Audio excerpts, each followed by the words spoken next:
Guys बहुत दिनों से आपके लिए एनसीईआरटी के सिलेबस से कोई भी क्वेश्चंस में नहीं लेके आ रहा था।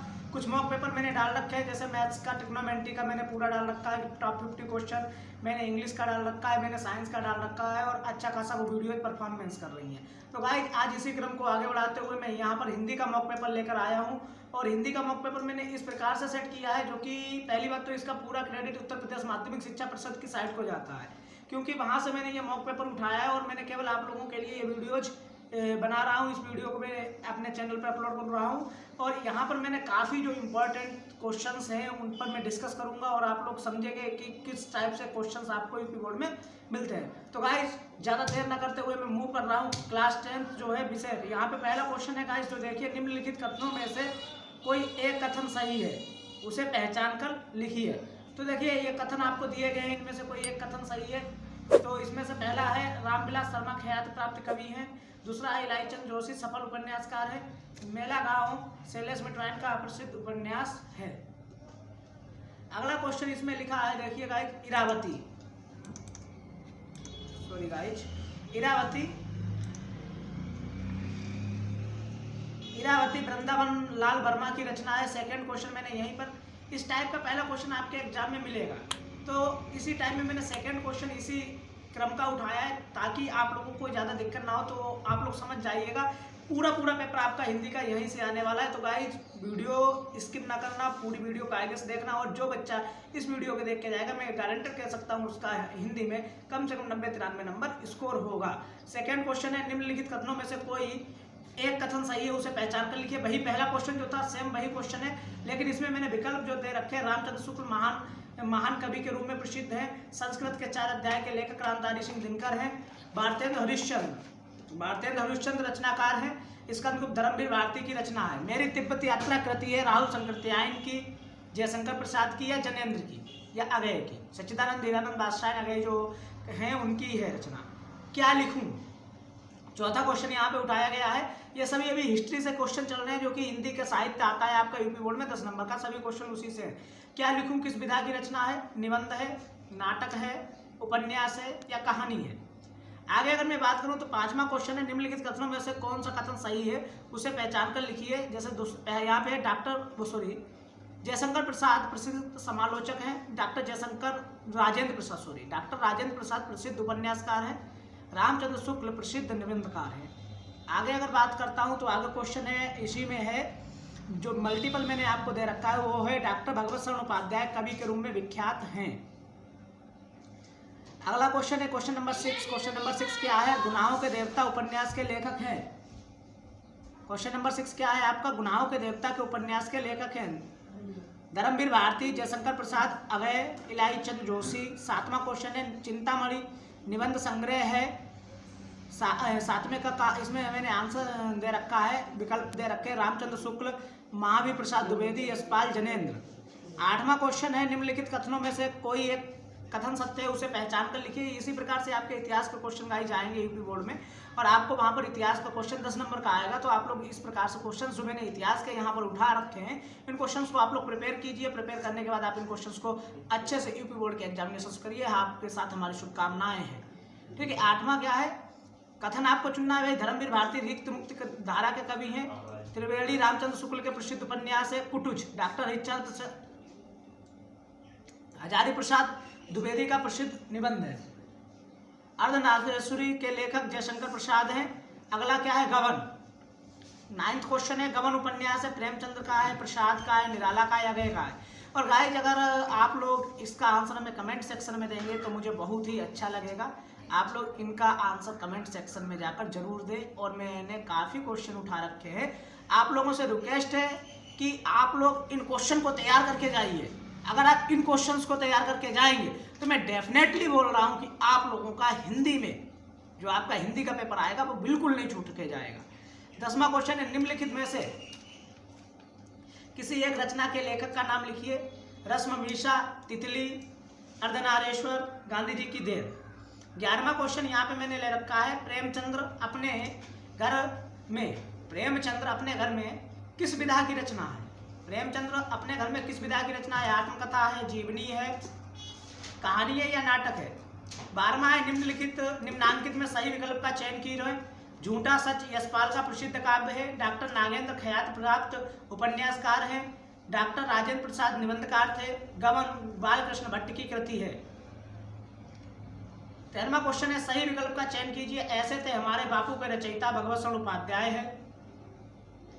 राहुल संकृत्यायन की मेरी तिब्बत यात्रा एक रिपोर्टाज है। कलम का सिपाही जीवनी की विदा है। विचार वीथी रामचंद्र शुक्ल का संपादित ग्रंथ है। आगे क्वेश्चन 14वां मैंने लिखा है, सही विकल्प का चयन कीजिए। सभी क्वेश्चंस अभी तक इतिहास के चल रहे हैं गाइस, और 35 पेज की पीडीएफ है। आप देख सकते हैं, ये देखो लिखा हुआ है 35 पेज, और 35 पेज की पीडीएफ जो है मैं अभी पहुंचा हूँ 3रे पेज पर। तो गाइस आपको वेट करना होगा और ये वीडियो पूरा देखना होगा, तब जाके आपको यहाँ पर हिंदी के इम्पोर्टेंट क्वेश्चन मिलेंगे। और आपका हिंदी का एग्जाम है 24 अप्रैल को, और हो सकता है अभी आपका डेट और आगे एग्जाम का बढ़े, क्योंकि पंचायत चुनाव को कराने के लिए अभी सरकार के पास समय कम है। तो हो सकता है आपका एग्जाम आगे पोस्टपोन्ड हो, क्योंकि अभी जल्द में न्यूज आ रहा था कि एग्जाम पोस्टपोन्ड होने को है, 24 अप्रैल से आपके एग्जाम नहीं होंगे, ऐसा भी न्यूज आ रहा है। अगर आपके 24 अप्रैल से एग्जाम नहीं होते हैं गाइज, तो आपका एग्जाम मई में होगा और जून के फर्स्ट वीक तक फिनिश होगा। आपका एग्जाम मई में होगा और जून के फर्स्ट वीक तक फिनिश होगा, यानी कि आपको टाइम अभी और मिलने जा रहा है। तो इस टाइम का आप लोग भरपूर फायदा उठाइए, और आप लोग जो है हिंदी तैयार कीजिए। ये हिंदी पूरे आप तैयार कर लीजिए। अगर 24 को है तब भी अभी काफ़ी दिन है, होली का छुट्टी है, और होली की छुट्टी में आप ये पूरा वीडियो तैयार कर लीजिए, ठीक है। उसके बाद मैथ्स का मैंने ट्रिग्नोमेट्री डाल रखा है। मैथ्स का ट्रिग्नोमेट्री डालने के बाद अब मैं सैम्पल पेपर हल करा दूंगा मैथ के भी, ठीक है। अगर बनता है तो मैं डेस्कटॉप की सहायता से करा दूंगा, नहीं मैं व्हाइट बोर्ड की सहायता से करा दूंगा। आज तो मैं डेस्कटॉप की सहायता से पीडीएफ के अकॉर्डिंग करा रहा हूँ आपको ये क्वेश्चंस, ठीक है गाइस। और आगे अगर बनता है तो मैं आपको सॉल्यूशंस करा दूंगा, और टाइम थोड़ा अभी बीच में मैं मैथ्स का वीडियो डालने का था स्टैटिक्स से रिलेटेड, बट गाइस मेरा तबीयत नहीं सही था, तो इस वजह से मैंने कोई वीडियो अपलोड नहीं कर पाया, और बैठ के मैं खड़े होने की कंडीशन में नहीं हूँ, तो इसीलिए बैठ के मैं वीडियो शूट कर रहा हूँ। उसके लिए सॉरी गाइस, लेकिन स्टैटिक्स से वीडियो आपको बहुत जल्द मिल जाएगा, क्योंकि अभी मेरी तबीयत नहीं सही है, ठीक है गाइस। तो अब मैं बात कर रहा हूँ 15वें क्वेश्चन की। रंगभूमि उपन्यास है प्रेमचंद का, जनेंद्र प्रसाद का, यशपाल का, या धर्मवीर भारती का। 16वां क्वेश्चन है, निम्नलिखित में से सही विकल्प का चयन कीजिए। 16वें का कहा है, जनेंद्र कुमार मुख्यतः नाटककार है, प्रेमचंद कहानीकार उपन्यासकार के रूप में प्रसिद्ध है। हजारी प्रसाद द्विवेदी कवि और कहानीकार हैं। बाबू गुलाब राय एक उपन्यासकार हैं। 17वां क्वेश्चन है, सही विकल्प का चयन करो। हरिभाऊ उपाध्याय कवि के रूप में प्रसिद्ध है। उर्वशी बाबू गुलाब राय की रचना है। और अगला है, रामचंद्र शुक्ल प्रसिद्ध निबंधकार एवं समीक्षक के रूप में जाने जाते हैं। अगला, लक्ष्मी सागर महान नाटककार थे। आकाशदीप और ममता कृति है। 18वां क्वेश्चन है, जयशंकर प्रसाद, हजारी प्रसाद, प्रेमचंद, दिनकर। 19वां क्वेश्चन है आपका, निम्नलिखित में से कोई एक कथन सत्य है, उसे पहचान कर लिखिए। माखनलाल चतुर्वेदी गद्य काव्य के रचयिता थे। सुख सागर इंशाल्लाह खां की रचना थी है। महादेवी वर्मा प्रगतिवादी कवित्री थी। डॉक्टर लक्ष्मी सागर वर्षण उपन्यासकार थे। 20वां क्वेश्चन है, निम्नलिखित में से कोई एक कथन असत्य, उसे पहचान के लिखिए। यहाँ पर कथन एक असत्य, अभी तक सत्य कथन छांटने थे, अब असत्य कथन आपको दिया जाएगा, यानी कि 3 कथन जो होंगे वो आपके सत्य होंगे, और इनमें से कोई एक कथन असत्य होगा, वो आपको यहाँ पर काटना होगा, यानी कि भाई आपको छांट कर लिखना है। तो त्रिवेणी रामचंद्र शुक्ल की रचना है। तितली और कंकाल जयशंकर प्रसाद की रचनाएं हैं। प्रेमचंद को उपन्यास सम्राट कहा जाता है। कुरुक्षेत्र दिनकर का उपन्यास है। 21वां क्वेश्चन है, आंधी और प्रतिध्वनि किस विधा की रचना है? कहानी है, उपन्यास है, निबंध है, काव्य, ये आपको छांट के लिखना है। 22वां क्वेश्चन है, विश्व साहित्य और हिंदी साहित्य विचार विमर्श किस विधा की रचना है? आलोचना है, कहानी संग्रह है, निबंध संग्रह है, या उपन्यास आपका है।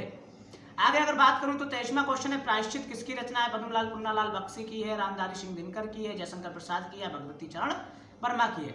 24वें क्वेश्चन की अगर मैं बात करता हूं तो क्वेश्चन है, रेणुका और ओंकार किस विधा की रचना है? काव्य है, कहानी है, आलोचना है, आत्मकथा है।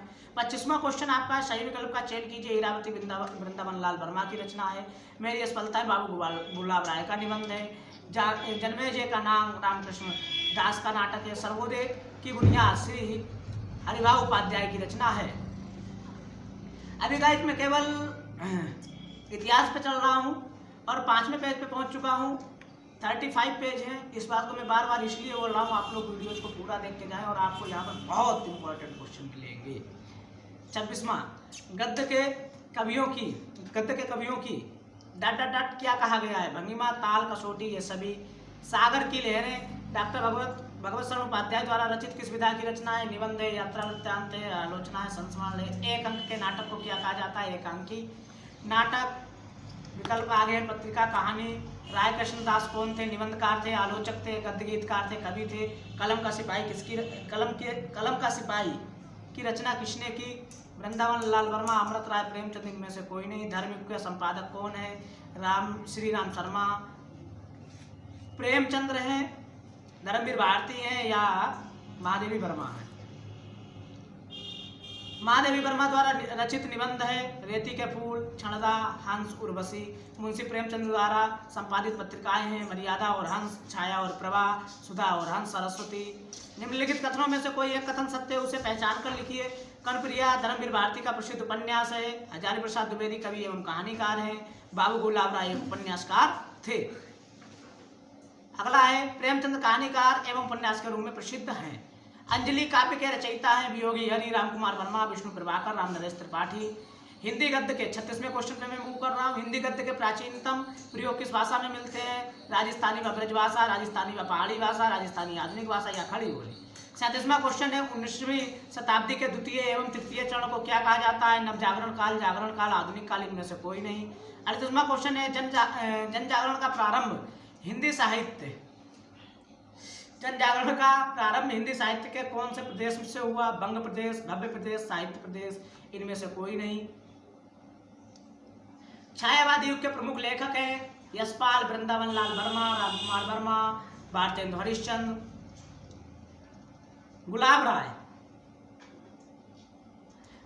द्वारा रचित आत्मकथा कौन सी है, मेरा जीवन प्रवाह, मन की बातें, मेरी असफलताएं नहीं पोद।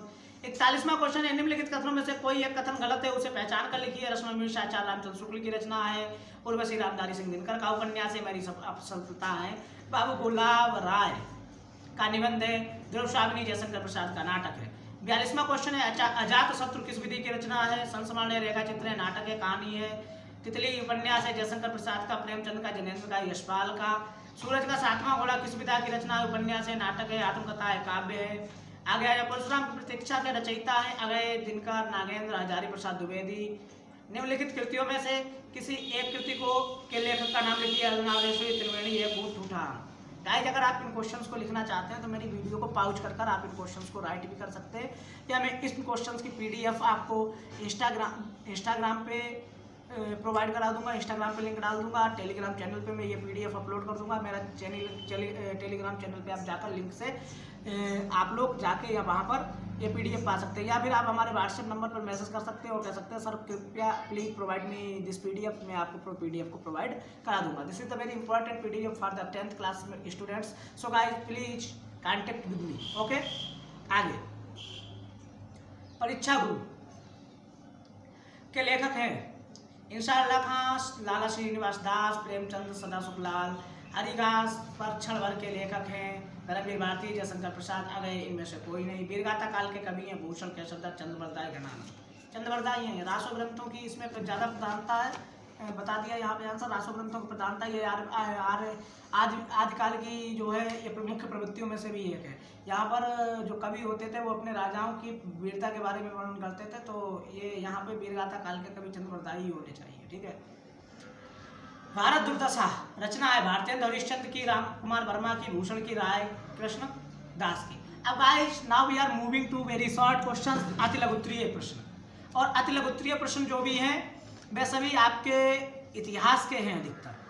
तो आप लोगों को ध्यान ये देना है, जो इतिहास के क्वेश्चंस हैं, अगर आप ये वीडियो देख के जा रहे हैं तो मैं चैलेंज के साथ कह सकता हूँ कि आपके इतिहास का कोई भी क्वेश्चन आपका छूटने से नहीं, मतलब छूटेगा नहीं। तो आप लोग ये वीडियो देख के जाइए पूरा। अब अति लघु उत्तरीय पहला क्वेश्चन, आदिकाल की किन्हीं दो प्रवृत्तियों का उल्लेख कीजिए। दूसरा क्वेश्चन, वीरगाथा काल की रचनाओं कितने भागों में विभक्त हैं। रासो ग्रंथ में प्रयुक्त हुई किन्हीं दो भाषाओं के नाम लिखिए। चौथा क्वेश्चन, भक्ति काल से आप क्या समझते हैं। पांचवा, भक्ति काल की दो प्रमुख धाराओं के नाम लिखिए। छठवां, भक्ति काल की विशेषताएं बताइए। सातवां, भक्ति काल के प्रतिनिधि दो किन्हीं प्रमुख कवियों के नाम लिखिए। आठवां, कृष्ण भक्ति के प्रवर्तक कौन थे। नौवां, विनय पत्रिका के रचयिता हैं तुलसीदास जी, जाहिर सी बात है।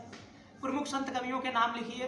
प्रेमाश्रयी कवियों ने किस शैली में काव्य रचनाएं की? 12वां रीतकाल के समय कब से कब तक माना जाता है? 13वां रीतबद्ध कवियों के काव्य में किसकी प्रधानता होती थी? 14वां रीत काव्य के 4 प्रमुख प्रवृत्तियों का उल्लेख कीजिए। रीतकाल की प्रमुख धाराओं का नाम लिखिए। रीतकाल के किसी एक कवि का नाम लिखिए। 16 तक हो गया। 17वां क्वेश्चन, रीत काव्य के किन्हीं 2 कवियों का नामोल्लेखन कीजिए। 18वां क्वेश्चन, घनानंद और चिंतामणि रीतकाल के किस धारा के कवि हैं? 19, आधुनिक हिंदी काव्य को कितने कालों में बांटा जा सकता है? 20, आधुनिक काल की 2 प्रमुख विशेषताओं का उल्लेख कीजिए। 21, आधुनिक काल के 2 कवियों का नामोल्लेख कीजिए। 22, भारतेंद्र युगीन काव्य साहित्य की प्रमुख प्रवृत्तियों का उल्लेख कीजिए। 23, भारतेंद्र युग के 2 प्रमुख कवियों का नाम बताइए। 24, भारतेंद्र युग के किसी एक कवि और उसकी रचना लिखिए। 25, भारतेंद्र हरिश्चंद्र के किन्हीं 2 रचनाओं का उल्लेख करो। 26, द्विवेदी युग के प्रमुख कवियों के नाम लिखिए। 27, अयोध्या सिंह उपाध्याय किस युग के कवि हैं, उनकी एक रचना का नाम लिखिए। 28, रामनरेश त्रिपाठी की किसी 2 कृतियों के नाम लिखिए। 29, द्विवेदी युगीन काव्य की प्रवृत्तियों का उल्लेख कीजिए। 30, छायावादी युग की 2 प्रवृत्तियों का उल्लेख कीजिए। 31, छायावाद के 2 प्रमुख कवियों का नाम लिखिए। 32, त्रिलोचन के 2 प्रसिद्ध काव्यों के नाम लिखिए। 33, किन्हीं 2 प्रगतिवादी कवियों के नाम बताइए। गाइज मैं वीडियो पॉज कर रहा हूँ, अभी थोड़ा पानी पी ले। मूव कर रहा हूँ। 34 क्वेश्चन है। 34 क्वेश्चन क्या है? 34 क्वेश्चन पे आप लोग ध्यान देंगे। समय समय पर कविता के रचयिता कौन है? 35 क्वेश्चन जो आपका है 35 है, आंगन के पार द्वार के रचनाकार के नाम लिखिए। 36वां क्वेश्चन जो आपका है वो है प्रगतिवादी काव्य की विशेषता बताइए। 37वां क्वेश्चन जो आपका है 37वें क्वेश्चन में है प्रयोगवादी काव्यधारा की 2 विशेषताएं लिखिए।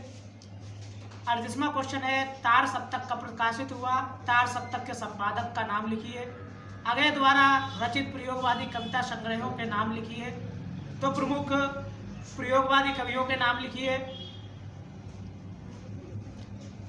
42वां क्वेश्चन है आधुनिक हिंदी साहित्य का जन्मदाता किसे कहा जाता है? 42वां क्वेश्चन है आधुनिक हिंदी साहित्य के जन्मदाता किसे माना जाता है?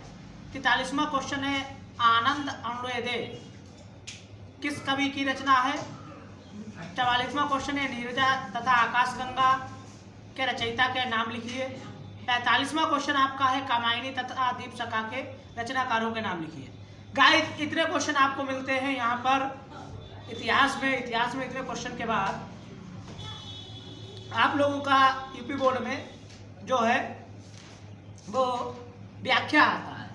अब व्याख्या में क्या होता है, मैंने यहाँ पर कुछ व्याख्याएं उठा रखी हैं और उनके क्वेश्चंस भी उठा रखे हैं। आप लोगों को दिखाते हैं कि कौन कौन सी व्याख्याएं हमने उठा रखी हैं। तो तीसरा क्वेश्चन आपका है निम्नलिखित गद्यांशों के आधार पर दिए गए प्रश्नों उत्तरों के उत्तर दीजिए। सुंदर प्रतिमा, मनभावनी चाल और स्वच्छंद प्रकृति, ये 2 ही 4 बातें देखकर मित्रता की जाती है, पर जीवन संग्राम में साथ देने वाले मित्रों में इनमें से अधिक बातें होनी चाहिए। मित्र सच्चे पथ प्रदर्शक के समान होना चाहिए जिस पर हम पूरा विश्वास कर सके। भाई के समान होना चाहिए जिसे हम अपना प्रीति पात्र बना सके।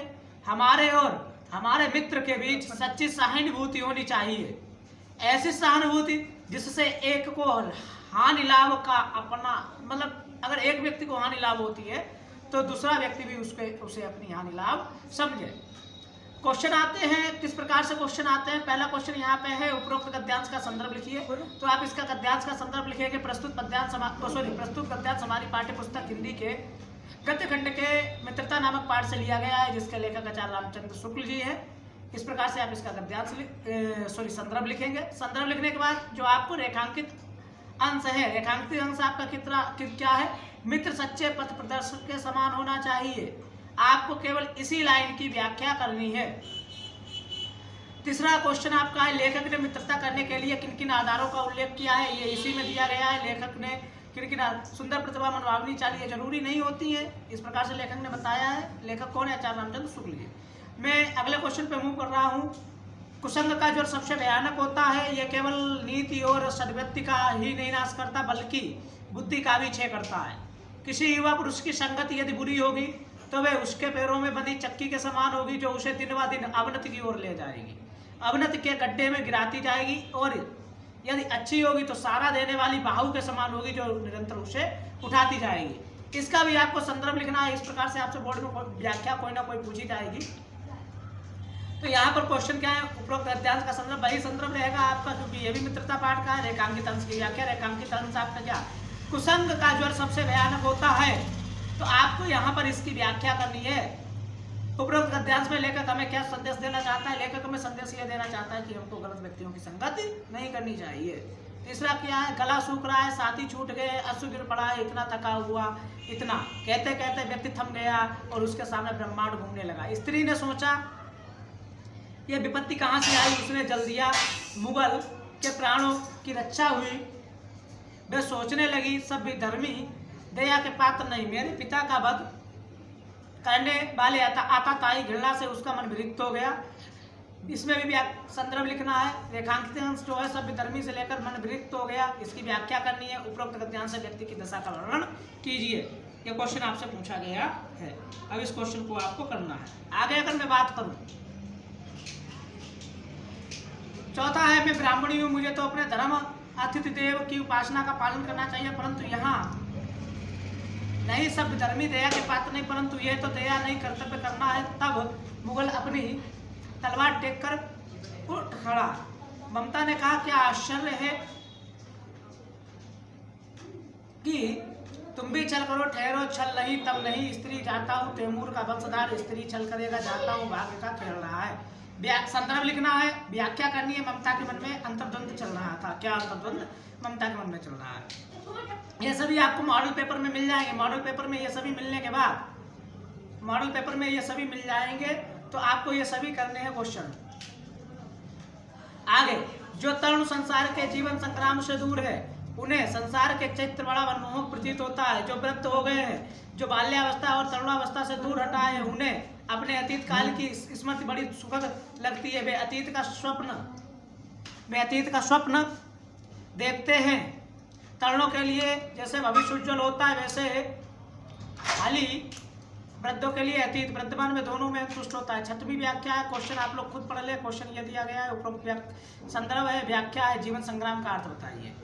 हिंदी में प्रगतिशाली साहित्य का निर्माण होगा रहा है। उसके निर्माता ये समझ रहे हैं कि उनके साहित्य में भाषा और निहित है। कुछ समय के बाद उनका साहित्य भी अति स्मारक हो जाएगा। आज तरुण इस प्रकार से ये पूरा आप पढ़ेंगे, देख लीजिए, आप वीडियो पॉज करके पढ़ लेना। वही वृद्ध होकर अतीत के गौरव के स्वप्न देखेंगे, उनके स्थान पर तरुणों के प्रति दूसरा दल आ जाएगा जो भविष्य के स्वप्न देखेगा। दोनों के ही स्वप्न सुखद होंगे, किंतु दूर के ढोल सुहावने होते हैं। व्याख्या करनी है, संदर्भ लिखना है, अतीत का स्मारक हो जाएगा, अर्थ लिखिए। सातवां यहाँ पर व्याख्या ली गई है, सातवीं यहाँ पर व्याख्या ली गई है। भिन्न भिन्न धर्मों को मानने वाले भी जो सारी दुनिया के सभी देशों में बसे हुए हैं,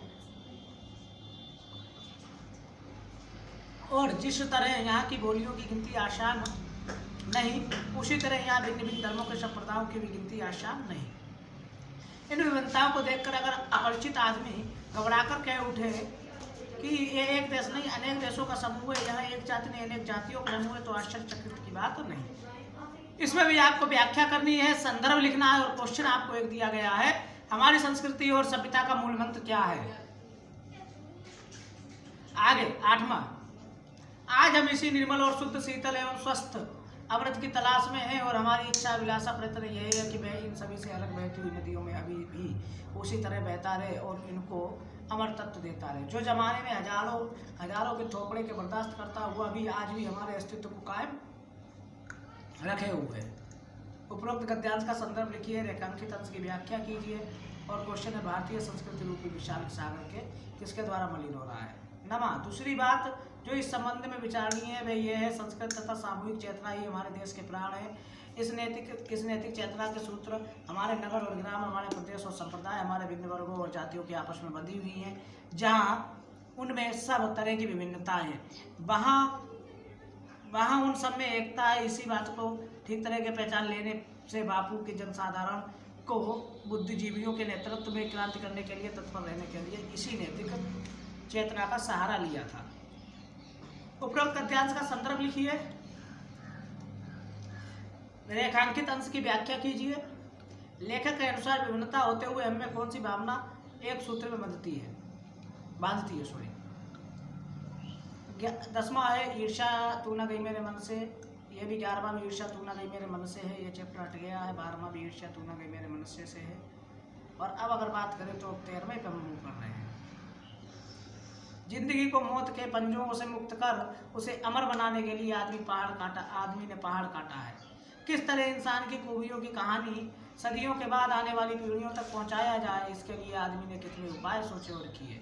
उसने चट्टानों पर अपने संदेश खोदे, ताड़ों से ऊंचे धातुओं से चिकने पत्थर खंभे खड़े किए, तागे और पीतल पत्थरों पर अक्षरों के मोती बिखेरे और उसके जीवन मरण की कहानी सदियों पर उतार सकती चली आ रही है, जो आज हमारी अमानत विरासत बन गई है। उपरोक्त गद्यांश का संदर्भ लिखिए, रेखांकित अंश की व्याख्या कीजिए और अजंता की गुफाओं के निर्माण का क्या उद्देश्य रहा है। 14वां उधर अदर बंदरों का चित्र है, कितना सजीव कितना गतिमान। अदर सरोवर में जल विहार करता हमें गजराज कमलगंड तोड़ कर हथनियों को दे रहा है।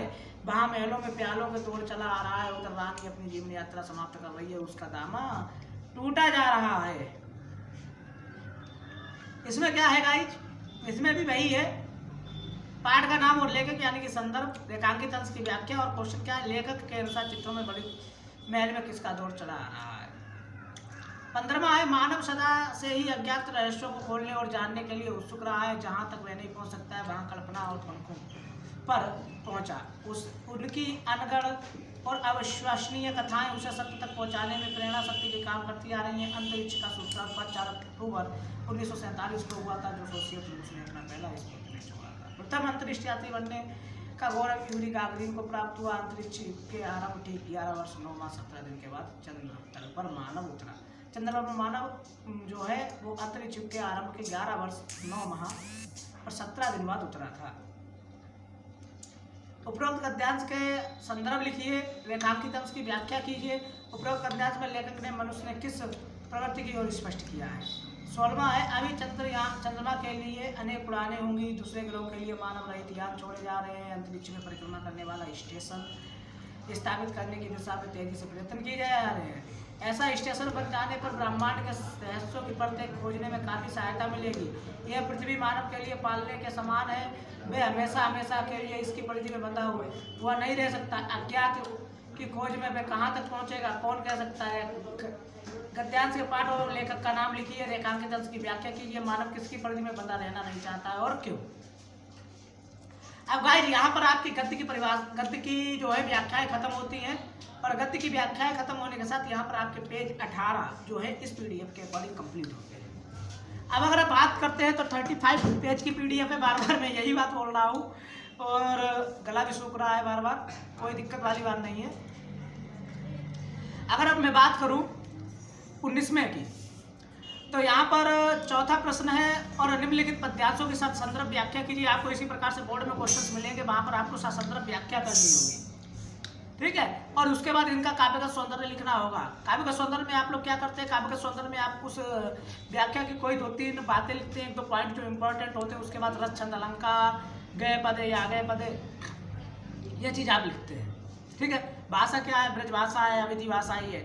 तो जैसे पहला यहाँ पे चरण कमल बंदो हरि राय जाकी कृपा पंगु गिरे लंगे अंधे को सब कुछ दर्शाई लहरों सुने गूंग पुनि बोले रंग चले सर छत तराई सूरदास स्वामी करुणा में बार बार बंदोती पाई।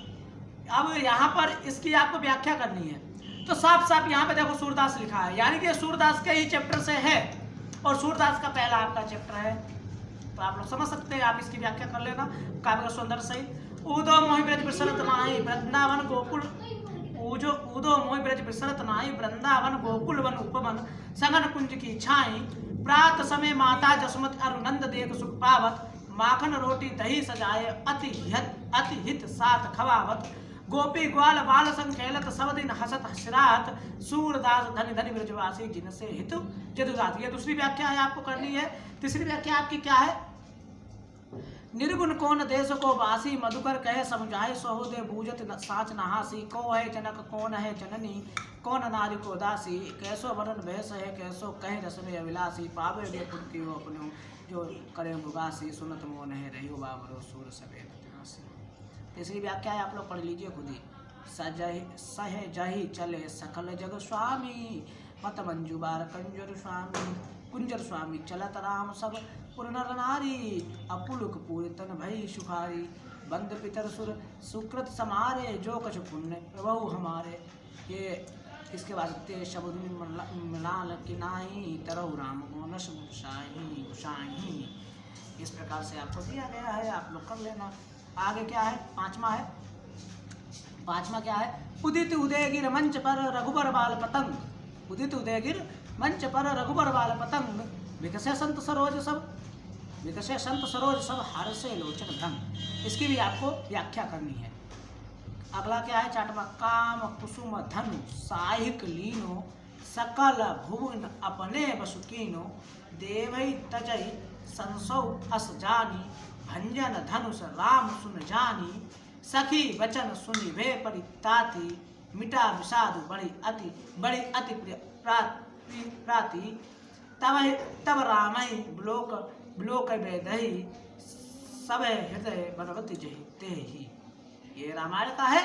और आपका दूसरा चैप्टर गोस्वामी तुलसीदास का उससे लिया गया है, रामचरितमानस बालकांड की व्याख्या लिख देना, प्रश्न पूछ लेना, संदर्भ लिख देना, सातवां भी उसी से पढ़ लीजिए। गुरहि प्रणाम मनहि, गुरहि प्रणाम मनहि मन कीना, अति लाघव उठाई धनु लीना, दमके उदामिनी जिम जब लई, पुनि नव धनु मंडल सब भई, लेत चढ़ावत खेचत गाड़े, काहु न लखा देख सब ठाड़े, तेई छन राम मध्य धनु फेरा, भरे भुवन धनु घोर कठोरा। मतलब यहाँ पे यह वर्णन किया गया है कि राम जी ने गुरु जी को अपने मन में प्रणाम किया, और मन में प्रणाम करने के बाद उन्होंने धनु को बहुत आसानी से, जो राजा महाराजा ने उठाया, बहुत आसानी से उन्होंने उठा लिया। तो ये व्याख्या आपको करनी है गाइस, ठीक है। आगे आठवां,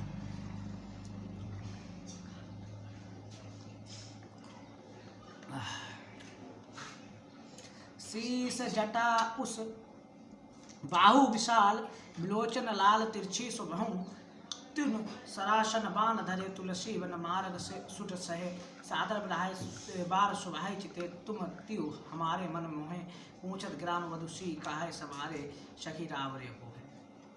अब रसखान वाले चैप्टर से मैं बहुत तेज तेज पढ़ रहा हूँ गाइस, क्योंकि वीडियो काफ़ी लंबा हो चुका है, लगभग 30 मिनट का वीडियो हो चुका है, और अभी 20 पेज मैंने पढ़ पाए हैं, और 35 पेज मैंने आपको पढ़ के बताने इंपॉर्टेंट सभी, ठीक है गाइस।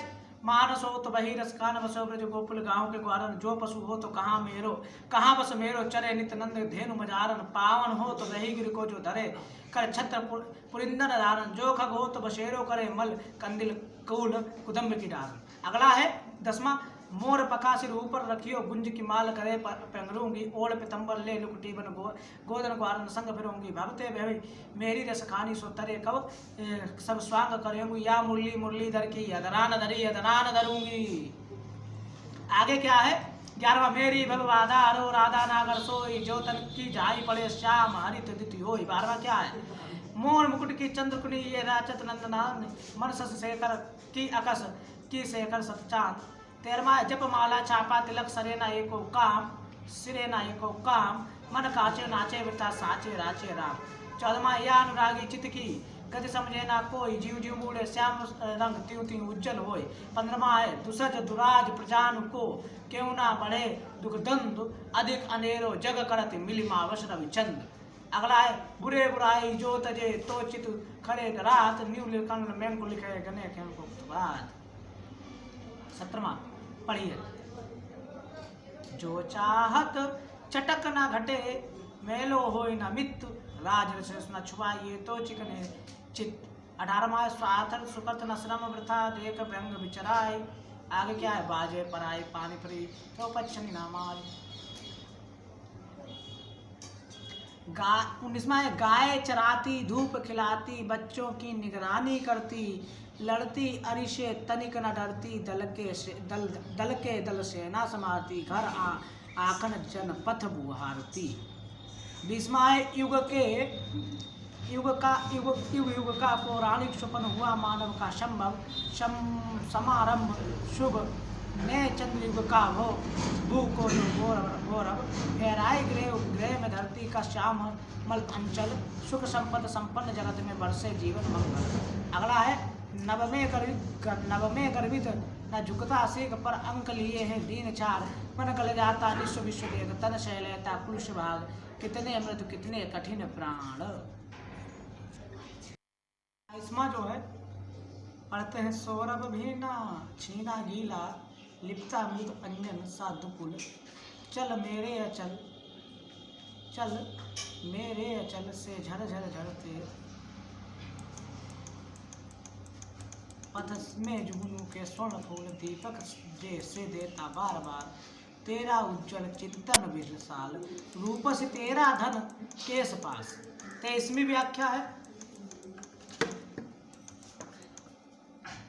सागर निज छाती पर जिनके अनगित अपर, पोत उठाकर पहुंचाया करता था प्रमुदित, भूमंडल के सकल तटों पर, नदियां जिसकी यश धारा सी बहती हैं, अब भी निस्वासर, ढूंढो जिनके चरण चिन्ह भी, ढूंढो जिनके चरण चिन्ह भी, पाओगे तुम इनके तट पर। 24वां, सच्चा प्रेम वही है जिसकी तृप्ति आत्म बलि पर हो निर्भर, त्याग बिना निष्प्राण प्रेम है, करो प्रेम पर प्राण निछावर, देश प्रेम में पुण्य क्षेत्र है, अमल असीम त्याग से विचलित, आत्मकता के विकास से जिसमें मनुष्यता होती है विकसित। 25वां है, चाह नहीं मैं सुरमाला के गहनों में गूथा जाऊं, चाह नहीं मैं प्रेमी माला के प्रेमी माला में बिंद प्यारी को ललचाऊं, चाह नहीं सम्राटों के सर पर हे हरि डाला जाऊं, चाह नहीं देवियों को सिर पर चढ़ू भाग्य पर इठलाऊं, मुझे तोड़ लेना बलवाली, मुझे तोड़ लेना बलवाली, उस पथ पर देना तुम फेंक, मातृभूमि पर शीश चढ़ाने जिस पथ पर जामे वीर ने। 26वां, बुल दोनों हर बोलो के मुकामने सुनी कहानी थी, खूब लड़ी मर्दानी वह तो झांसी वाली रानी थी, यह समाधि ये चिर समाधि ये झांसी की रानी की, यह समाधि ये चिर समाधि ये झांसी की रानी की, अंतिम लीला इसलिए यही है लक्ष्मी मर्दानी की। 27वां, भारत माता का मंदिर है समता का संवाद जहाँ, सबका शिव कल्याण यहाँ है, सबका शिव कल्याण यहाँ है, पावो सभी प्रसाद यहाँ, जाति धर्म या संप्रदाय का नहीं भेद व्यवधान यहाँ, सबका स्वागत सबका आदर सबका सब सम्मान यहाँ, राम रहीम बुद्ध ईशा का सुलभ एक सा धन यहाँ, भिन्न भिन्न भव संस्कृतियों के गौरव गुण गौरव का ज्ञान यहाँ। 28वां क्या है, ओ जंगल युवा बुलाते हो आता हूँ, एक हरे बसंत में डूबा हुआ आड़ ताड़ हूँ। 29वां, अगर धीरे चलो वह तुम्हें छू लेगी, अगर धीरे चलो वह तुम्हें छू लेगी, दौड़ो तो छूट जाएगी नदी, अगर ले लो साथ में चलती चली जाएगी कहीं भी, यहाँ तक कावड़ी की दुकान तक भी। 30वां क्या है, फूल झड़ता है फूल शब्द नहीं, बच्चा गेंद उछालता है सदियों के पार, लोकती है उसे एक बच्ची, रहेंगे फिर भी ये भाषा एकमात्र अनंत है। 31वां क्या है, ऐसा रण राणा करता था पर उसको था संतोष नहीं, ऐसा रण राणा करता था पर था उसको संतोष नहीं, छड़ छड़ आगे बढ़ता था वे पर काम होता था रोष नहीं, कहता था लड़ता मान कहाँ, कहता था लड़ता मान कहाँ, मैं कर लूँ रक्त स्नान यहाँ कहाँ, जिस पर ते विजय हमारी है वे मुगलों का अभिमान कहाँ। 5वां क्वेश्चन है,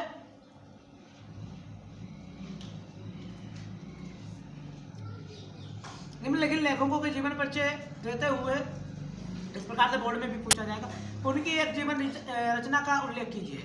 आप रामचंद्र शुक्ल का जीवन परिचय याद कर लीजिए, जयशंकर प्रसाद और डॉक्टर राजेंद्र प्रसाद, 3 में से फंस जाएगा, ज़्यादा नहीं बोल रहा हूँ मैं क्योंकि कहा गया है। और अब आ जाइए 5वें कवि का एक जीवन परिचय लिखना होगा, क्योंकि एक लेखक का एक कवि का। तो कवियों के लिए कहावत प्रचलित, सूर्य कवि तुलसी बिहारी इनसे बोर्ड परीक्षा हारी, यानी सूरदास कबीरदास तुलसीदास बिहारी दास, ये आपको याद होने चाहिए, आपका फाइनली फंस जाएगा। तो आप सूरदास याद कर लीजिए, तुलसीदास याद कर लीजिए क्योंकि आपके में कबीर तो है नहीं, सूर्य तुलसी याद कर लीजिए, महादेवी वर्मा याद कर लीजिए और सुभद्रा कुमारी चौहान को आप याद कर लीजिए, आपका जीवन परिचय फंस जाएगा। गाइज, मैं यूपी बोर्ड की जो क्लास 10th का आपका संस्कृत बीच में क्वेश्चन आते हैं संस्कृत के, तो संस्कृत का एक तो आपको श्लोक लिखना होगा और आपके सिलेबस में जितने संस्कृत के श्लोक हैं आप वो तैयार कर लेना, ठीक है। सभी श्लोक आप तैयार कर लेंगे तो आपका संदर्भ भी हो जाएगा। प्रश्नोत्तर आप खुद तैयार कर लेना, प्रश्नोत्तर बहुत ज़्यादा है, जैसे बीड़ा कैर पूछते, बीड़ा बीरन पूछते और काशी, बीरा बीरन पूजते और काशी नाम के आप अगर तैयार कर लोगे तो आपका संस्कृत फंस जाएगा। ठीक है, यहाँ पे मैंने संस्कृत क्रॉप कर दिया और संस्कृत के बाद मैं डायरेक्ट क्वेश्चंस पे दूसरे क्वेश्चंस में कर रहा हूँ। तो सॉरी गाइस, आप लोगों से मैंने बता दिया है आपको क्या याद करना है। तो आपको श्लोक याद करना है। श्लोक के बाद आपके कॉपी में जितने किताब श्लोक हैं आपके सिलेबस में, आप उन सभी श्लोकों की हिंदी तैयार कर लीजिए, आपका फंस जाएगा, 101% फंस जाएगा। ये मैं चैलेंज के साथ कह रहा हूँ। ठीक है गाइस, और अगर आपको क्वेश्चंस तैयार करने तो बीरा बीरन पूजते काशी नामक चैप्टर के आप तैयार कर लीजिए और आपका 101% संस्कृत में हो जाएगा। अब आगे मैं 8वें का कहा, हास्य और करुणरस की परिभाषा उदाहरण सहित, उपमा रूपक उत्प्रेक्षा की परिभाषा उदाहरण सहित का, सोरसा और रोला छंद की परिभाषा उदाहरण सहित।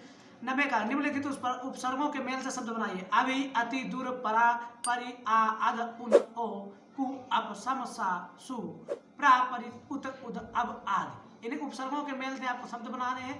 अब निम्नलिखित प्रत्ययों के प्रयोग करके शब्द बनाने हैं। अन, आ, अनि, अने, ता, हरा, जन्य, पन्न, पा, ई, इद, प्रद, पूर्वक, सताना, मतिवती आदि। इन प्रत्ययों से आपको शब्द बनाने हैं। आपको समास में क्रिया करना है। समास में क्रिया में क्या है? हरा भरा, तनमन, राधा कृष्ण, त्रिवेणी, त्रिभुवन, पंचतत्व, श्वेत कमल, ब्रजबद, देह, शुभ कर्म, महाकवि, नीलकंठी। इनकी आपको समास में क्रिया करने। तत्सम है, तत्सम इनके लिखने गात, आधा, असरा, आंसू, कलेश, काम, काज, काट, कुआं, आज, अनाज, अम्मा, इमली, होली, हाथी, हड्डी, फूल, पूत, ही, सेज, हाथ, हंसी, लाख, लोन, रूखा, पाथर, कड़वा, कोयल, कंगन, कपूर, खीर, कबूतर, चरण, सीख, सूरज, सात, माता, थल, दात इत्यादि। इनके आपको तत्सम लिखने हैं। इनके तत्सम लिखने के बाद आपको निम्नलिखित शब्दों के दो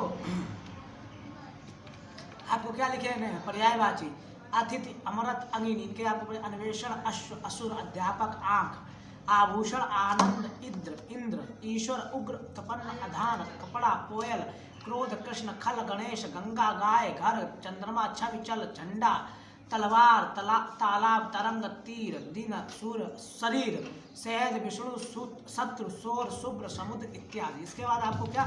सद विच्छेद, मवेव, नमेव, सदैव, तथेव इत्यादि। जलोद, स्वागतम, मद्रम, नस्सति, मधुसूदन, मध्वर्य, अत्याचार, गृहशोधरी, मधुर, मत्तज्ञा। इनकी आपको सद विच्छेद करनी है। इनमें फल शब्द की सप्तमी विभक्ति का एक वचन लिखना है। निम्नलिखित शब्दों के विभक्ति एवं वचन होता है। फलान, हिमति, नदी। निम्नलिखित शब्दों के रूप के निर्देश अनुसार लिखिए। फल शब्द के षष्ठी विभक्ति के बहुवचन लिखिए। सुदम शब्द के प्रथम विभक्ति के बहुवचन लिखिए। निम्नलिखित शब्दों की प्रथमा विभक्ति के तीनों वचन। तद पुल्लिंग, तद अभय स्त्रीलिंग, नपुंसकलिंग। तत्समय शब्द की विभक्ति और वचन बताइए। युवाम शब्द की विभक्ति व वचन बताइए।